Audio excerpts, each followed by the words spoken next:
بسم اللہ الرحمن الرحیم صلی اللہ علیہ محمد صلی اللہ علیہ وآلہ وسلم۔ السلام علیکم، welcome to my YouTube channel. تو آج انشاءاللہ ہماری نئی حدیث، ہمارے نبی صلی اللہ علیہ وآلہ وسلم نے فرمایا، جو شخص نرم عادت سے محروم رہا وہ ساری بھلائی سے محروم رہا۔ یعنی جس شخص کے اندر نرم عادت نہیں ہے وہ ساری بھلائی سے دور ہے۔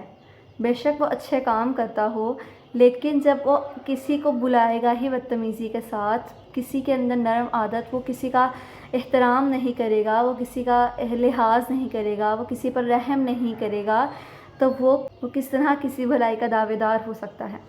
ہمارے نبی نے فرما دیا کہ جو شخص نرم عادت سے محروم رہا وہ ساری بھلائی سے محروم رہا۔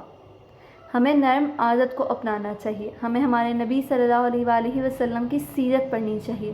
اللہ تعالیٰ نے ہم اپنے محبوب کو کس طرح بنایا، اللہ تعالیٰ نے تمام دنیا بھر کی بھلائیاں ان میں رکھی، وہ ہمارے لیے بہترین نمونہ ہے۔ ہمیں ان کے جیسا بننے کی کوشش کرنی چاہیے، ہمیں ان کے جیسا کام کرنے کی کوشش کرنی چاہیے۔ ہم صرف کوشش ہی کر سکتے ہیں، ٹھیک، ہم تو ان کی خاک کے برابر بھی نہیں۔ ہمیں نرم عادت اپنانی چاہیے، ہمیں بچوں پر رحم کرنا چاہیے، بڑوں کا احترام کرنا چاہیے۔ نرم عادت جس شخص کے پاس ہوتی ہے لوگ اسی سے بات کرنا پسند کرتے ہیں۔ جو شخص ہو ہی بدتمیز، لوگ اس سے بات کرنا تو دور، اس کو دیکھنا پسند نہیں کرتے آج کل کے دور میں۔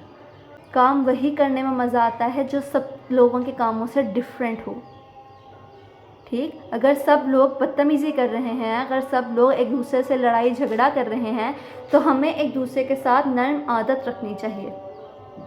تو ہمارے نبی نے ہمیں پہلے ہی تربیت فرما دی ہے کہ جو شخص نرم عادت سے محروم رہا وہ ساری بھلائی سے محروم رہا۔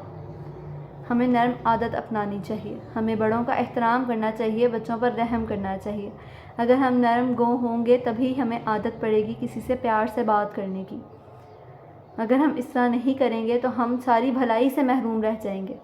اگر کسی شخص کو جو نرم گو ہے اس کو فی الحال بھلائی نہیں بھی مل رہی تو قیامت کے دن انشاءاللہ اللہ کے ہاں اس کا بہتر ہی ٹھکانہ ہوگا، ٹھیک۔ تو یہ تھا ہمارا آج کا ٹاپک۔ ملتے ہیں انشاءاللہ نیکسٹ ویڈیو کے ساتھ۔ السلام علیکم۔